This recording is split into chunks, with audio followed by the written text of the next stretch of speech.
Home, relating to the place where one lives. This was my first home. I remember it vividly. A small terrace house in the inner west. My bedroom was at the top of those stairs, and the backyard right past my pram. I didn't know it was so green though. This is my mom. Her first home was Hong Kong. She grew up in the New Territories in Tin Shui Wai. It's where my grandmother still lives and my grandfather rests.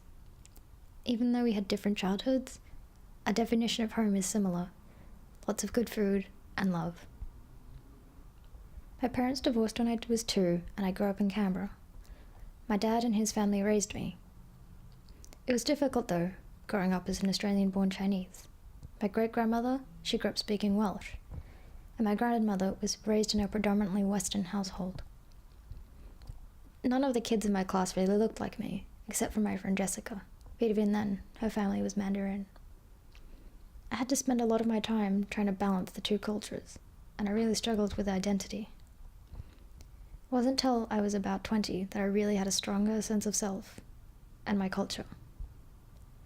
The first time I went overseas was to visit family in Hong Kong with my mum.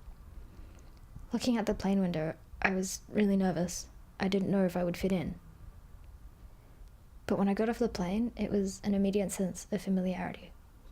Kind of like I belonged here. Like I'd always belonged here. Seeing the bustle of people in the streets, it was kind of cool. They all looked like me. I didn't feel singled out because I was the foreigner.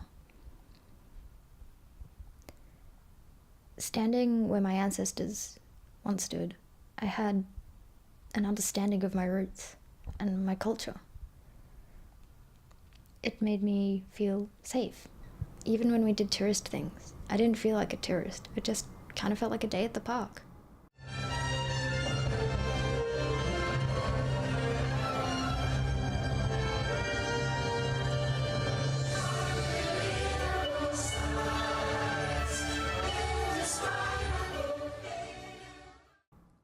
Watching my family interact with each other and connect over food, it felt good.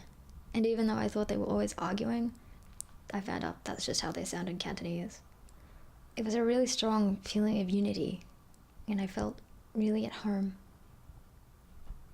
And when I came back to Australia, I didn't feel so weird.